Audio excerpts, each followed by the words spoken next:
Bonjour à tous et bienvenue sur La Retraite à 40 ans, le podcast pour prendre sa vie en main. Chaque dimanche, retrouvez une personne comme vous qui échange sans fil sur ses origines, ses ambitions, ses aspirations, sa relation à l'argent. Je m'appelle Victor Laura, je suis l'expert français du frugalisme et du mouvement FIRE, Financial Independence and Retire Early, indépendance financière et retraite précoce. Retrouvez mon livre La Retraite à 40 ans, c'est possible aux éditions Larousse. Pour rejoindre le mouvement FIRE, c'est sur devenirfrugaliste.com. Il y a une communauté, des workshops et des outils.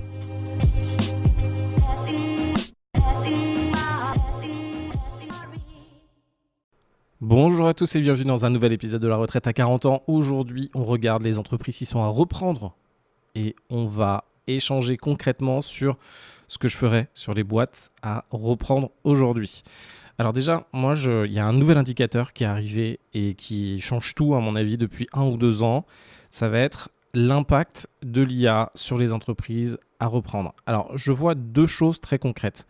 Il va y avoir l'impact de l'IA, c'est-à-dire à quel point vous allez pouvoir automatiser des process dans les entreprises qui sont existantes avec de l'IA, vous séparer de certains outils, augmenter la productivité de certaines entreprises. Ça, je trouve ça franchement très bien, mais jusqu'à un certain point. C'est-à-dire qu'il y a un ensemble d'entreprises qui vont être tellement impactées par l'IA que des questions se posent sur l'intérêt de les racheter réellement ou pas. Alors, je vais vous dire ça concrètement. Il y a une étude qui est sortie par Anthropic. Donc, c'est l'entreprise qui est derrière Claude. Si vous n'avez pas testé Claude IA encore aujourd'hui, je vous encourage à le tester fortement pour comprendre les implications des changements qui vont avoir lieu dans les prochaines années.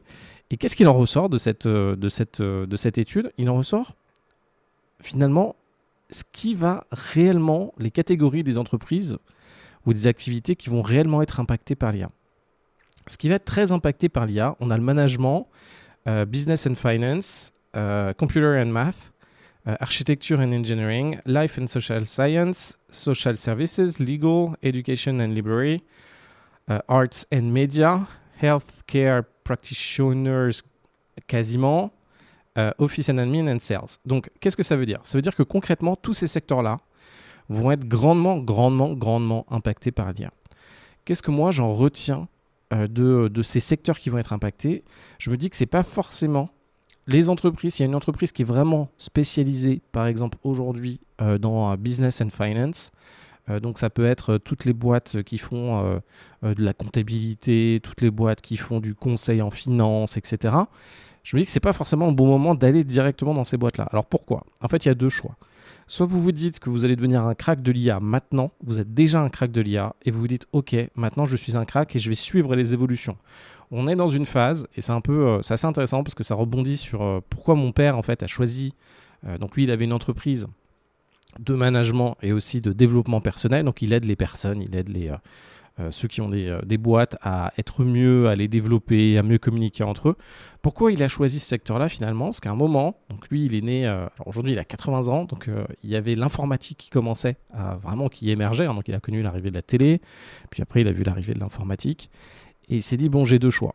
Je vois que l'informatique là aujourd'hui ça fonctionne vraiment bien et j'y vais dedans et ça va participer à révolutionner le monde, ou sinon je me concentre sur l'évolution des êtres humains, sur comment on peut évoluer, mieux se comprendre, mieux se connaître pour atteindre ses objectifs, etc. et creuser toute cette partie développement personnel.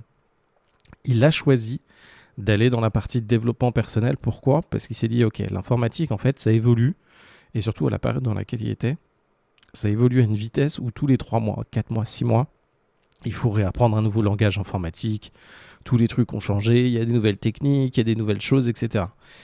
Et il s'est dit, c'est pas il n'y a pas un effet d'intérêt composé sur travailler dans l'informatique. Alors, c'est ce qu'il disait. D'un côté, c'est vrai. D'un côté, je pense que ça peut être critiquable.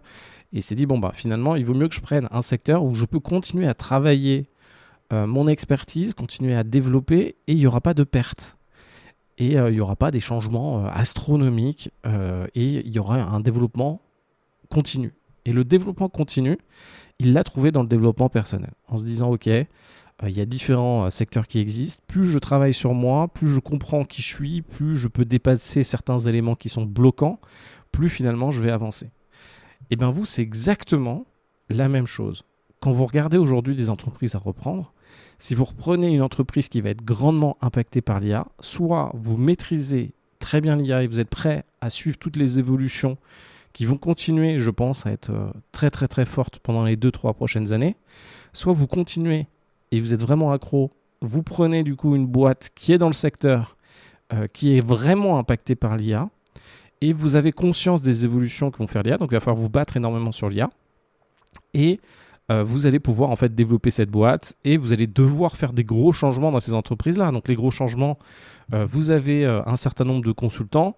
Disons, vous rachetez une boîte de conseil en finance, ok, ou une boîte de comptable. Vous avez 15, 50 collaborateurs. Vous vous endettez sur 7 ans. Il faut vraiment vous dire que lorsque vous reprenez une boîte, alors moi c'est la façon dont je le vois, mais globalement quand on reprend une entreprise, on va essayer d'utiliser très peu le cash qu'on a aujourd'hui. On va mettre le cash qui est nécessaire pour faire l'opération. Et sinon, le reste, on le finance avec 3-4 autres systèmes de financement, dont le crédit vendeur, l'emprunt bancaire, donc ce qui s'appelle LBO, leverage buyout, donc l'entreprise va s'acheter elle-même, etc. Mais pendant 7 ans, vous êtes engagé, finalement, vous êtes en train de rembourser l'entreprise que vous avez achetée. Et là, la problématique que vous avez, si vous reprenez une boîte d'experts comptables, en fonction de le type de boîte que vous allez racheter, donc en fonction des clients, de l'expertise, de ce que vous allez faire, eh bien avec l'avènement de l'IA, vous allez vous dire, ok, normalement dans un an, 10 de mes collaborateurs, j'en ai plus besoin. Donc là, vous avez soit le choix de les faire monter en compétences, soit il faut s'en séparer. Donc il va y avoir une autre façon, aujourd'hui c'est vraiment une autre façon de gérer les entreprises avec une évolution qui est très rapide. C'est-à-dire que les modèles évoluent vite et ce que vous allez pouvoir faire avec l'IA évolue de jour en jour. Avant, alors moi je teste pas mal l'IA pour faire des éléments comptables. La première fois que je l'ai fait avec ChatGPT, c'était compliqué, il y avait des erreurs, je lui envoyais des extraits de compte, il se plantait dans les extraits de compte, il y avait une mauvaise lecture, il repérait pas les bonnes informations, il y avait des problématiques de mémoire. Donc moi ce que je voulais faire c'est simplement faire des rapprochements bancaires, lui envoyer plein de factures de free par exemple et lui dire tiens fais-moi le rapprochement bancaire avec toutes mes transactions que j'ai qui viennent de mon extrait de compte. Et avant, ça buguait à fond. Maintenant, Claude le fait beaucoup mieux. Et c'est largement mieux. Et plus ça va avancer, plus on va être dans quelque chose de bien. Donc, tout ce que je veux vous dire, c'est là-dessus, attention au type de business que vous reprenez. Donc, pensez vraiment, et en tout cas, moi, un de mes critères qui devient un de mes critères principaux, c'est quel va être l'impact de l'IA dans ce secteur-là. Alors, c'est assez particulier parce qu'avant, en fait, on regardait les boîtes, ceux qui vous vendaient des trainings pour reprendre des boîtes, vous disaient « Ah ouais, tu vas pouvoir reprendre une boîte, tu vas pouvoir la digitaliser, tu verras, tout va bien se passer, tu vas créer un site internet et puis tu vas faire plein de chiffres d'affaires, etc. » En réalité, cet argument-là, moi ayant vu beaucoup de reprises et ayant fait beaucoup de reprises, je me rends compte que c'est une énorme connerie. En réalité, vous allez penser, vous dire « Voilà, je vais faire un site et du coup, je vais avoir beaucoup de clients supplémentaires. » En réalité, c'est souvent une énorme connerie. Et attention, c'est pas juste faire un site qui va vous ramener des clients, il faut mettre en place tout le système de marketing, d'acquisition, que ce soit par du contenu, que ce soit par des pubs, que ce soit avec vos équipes de vente. En fait, il y a tout ça derrière. Il y a ce premier élément-là. Il y a le deuxième élément. Indirectement, tout ce que je vous ai cité, ça va continuer d'évoluer et il faut être en phase avec ça. C'est-à-dire qu'aujourd'hui, effectivement, il y a un véritable gain de productivité si vous avez une expertise IA sur ces différents secteurs. Par exemple, aujourd'hui, il y a énormément de pipes qui peuvent être effectués sur tout ce qui est commercial avec de l'IA. Ça fait gagner énormément de temps sur des pipes de persuasion, sur des pipes de remise en question de la façon dont on travaille, sur des pipes d'acquisition, finalement de prospection. Là, l'IA est en train de vraiment gapper ces parties-là.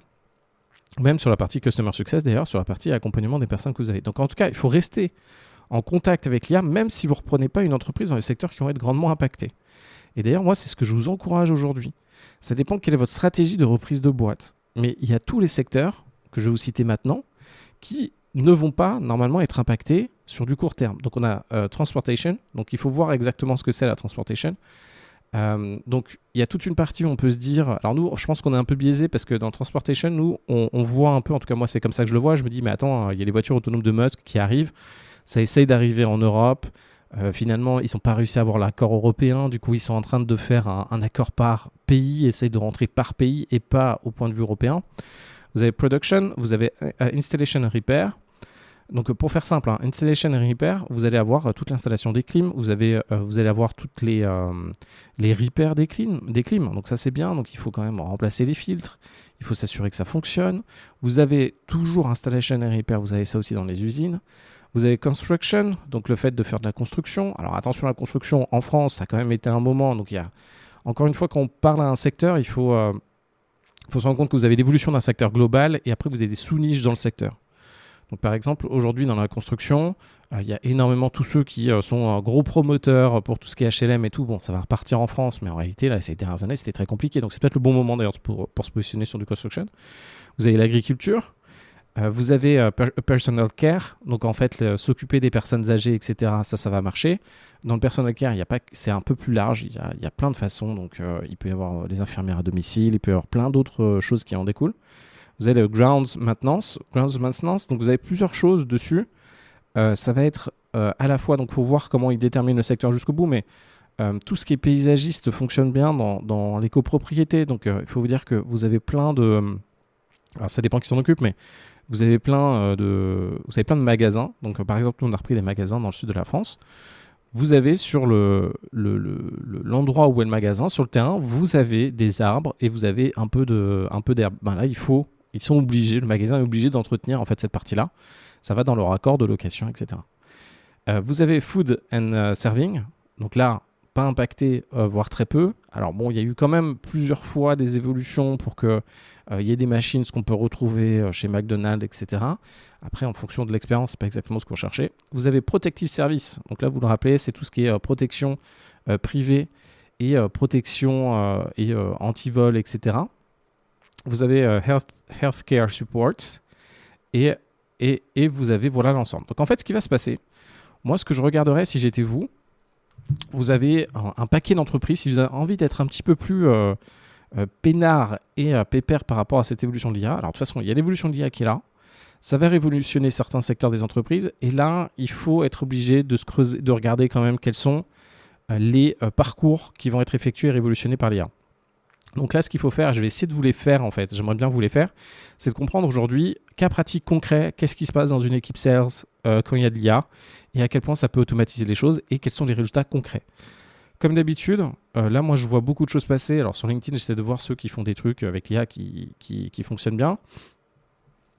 J'ai fait un test, je voulais shooter des nouvelles pubs par exemple pour mes trainings et j'étais avec Axel, on bossait dessus. Il me donnait un coup de main là-dessus et en fait j'ai simplement fait ok, j'aimerais shooter des pubs pour mes trainings, etc. Est-ce que tu peux m'écrire le script et est-ce que tu peux me dire exactement ce qu'il faut que j'ai comme équipement? Et là il dit ah ouais tiens, ce serait pas mal que tu fasses une pub. D'ailleurs je vous la montrerai, je vous la mettrai si vous me suivez sur Insta, vous allez sûrement la voir. Il y avait une pub qui expliquait il y a un CDI, mais un CDI c'est le début de la fin de ta vie. Bon après j'ai un peu improvisé dessus. Et il m'a dit, il faut que tu aies une feuille qui montre ton CDI et que tu puisses la montrer à la caméra. C'est ce que m'a dit, en fait, Claude de faire. Claude m'a fait l'équivalent d'un travail. Je pense qu'en une demi-heure, j'ai eu l'équivalent d'une journée de boulot si j'avais demandé à quelqu'un de faire ça. Et là, ça, c'est la réalité, du coup, sur les pubs. Ce système de se dire, OK, moi, je veux faire une pub pour mon business. Moi, c'est juste, voilà, j'ai un business, mon business de training. J'ai demandé à Claude de me faire une pub pour ce business-là. En 2-3 prompts, il m'a fait un truc à peu près efficace. Et qui m'a fait économiser vachement de temps et potentiellement de bosser avec quelqu'un. Surtout, rappelez-vous de quelque chose, quand vous avez un business ou quand vous êtes occupé, mais vous, c'est exactement pareil, ce que vous allez chercher à faire, c'est, si possible, atteindre votre objectif par rapport à ce que vous pensez qui est juste, trouver des solutions rapidement et concrètement faire de la production qui est efficace. Et c'est exactement ce qu'il vous faut. Et sinon, avoir quelqu'un qui vous fait concrètement le taf de 0, de 1 à 0. Donc là-dessus, en tout cas, moi, ce que je regarderais, c'est toutes les boîtes qui ne sont pas impactées par l'IA. En fait, si vous voulez être un peu plus peinard, donc dans l'investissement de façon générale, bon, les ETF, c'est très bien, ça vous prend une plombe pour réellement, finalement, ça dépend de ça dépend de qui vous êtes et de votre aversion au risque et de ce que vous voulez faire. Si vous voulez strictement rien faire, la bourse, c'est très bien. Si vous voulez passer un peu à l'action, il y a l'IMO, il y a le business. Dans l'IMO, ce qui est bien, c'est que globalement, c'est un process, il y a de la dette quand même, il y a un ensemble d'enjeux, mais c'est bloqué par type d'investissement. Alors, si vous avez, par exemple, un immeuble, vous faites du 500 euros de cash flow, voire du 1000 euros de cash flow. Dans le temps, votre cash flow risque d'augmenter en fonction de la zone dans laquelle vous êtes. Et sinon, de l'autre côté, vous avez simplement le business qui vous permet d'atteindre beaucoup plus d'argent. Sauf que le business est beaucoup plus risqué. La valeur d'un business se défend tous les jours. Votre objectif, quand vous avancez de façon générale, c'est pourquoi pas avoir des business qui normalement ne perdent pas trop de valeur dans le temps. Une agence marketing aujourd'hui, si vous voulez reprendre une agence marketing, avec l'IA, tout change dans votre agence marketing. Mais tout. Donc c'est une évolution tellement importante technologique qu'il faut vraiment opérer cette évolution. Vous reprenez aujourd'hui des plombiers, l'IA ne va pas changer toute la façon de bosser des plombiers. Vous prenez des gens, là par exemple j'ai un dégât des eaux chez mon voisin de l'appartement du dessous de là où j'habite. Le mec qui s'est déplacé pour vérifier le dégât des eaux, validé par l'assureur, vérifier où c'était. À un moment, peut-être que ce dégât des eaux sera grandement remplacé par l'IA, mais c'est pas demain. Parce qu'en fait, il y a de la recherche physique. Le mec, il doit démonter, dans l'occurrence, les WC qui sont chez moi, parce que c'est des WC suspendus. Et si ça se trouve, il y a une fuite derrière qui vient de la conduite d'évacuation, peut-être de l'étage du dessus. Ça, l'IA ne pourra pas le faire. Voilà, ne pourra pas le faire tout de suite. Donc là, il y a des business où, en fait, moi, je regarderai des business qui ne vont pas être tout de suite impactés par l'IA. Vous avez un choix. De toute façon, l'IA va avoir un impact sur le business que vous allez reprendre, mais est-ce que vous allez en frontal avec l'IA et vous faites l'évolution en même temps ? Ou est-ce que, et du coup, reprendre un business, ça peut être intéressant si ça vous fait gagner du temps, ça vous fait gagner des clients et ça vous permet d'implémenter directement l'IA avec des clients.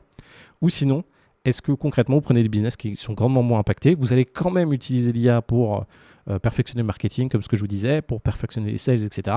Mais sinon, sur le reste, vous avez votre core business qui ne sera pas impacté. Donc au moins, vous vous focussez sur une activité de votre business. Voilà ce que je voulais vous dire. Donc ça, c'est les différents secteurs, en fait, des entreprises à reprendre avec l'IA. Je vous remercie. N'hésitez pas à me laisser 5 étoiles sur le podcast, ça m'aide beaucoup, un petit commentaire, à m'envoyer un message sur Insta ou sur LinkedIn si vous voulez qu'on échange. Et à très vite.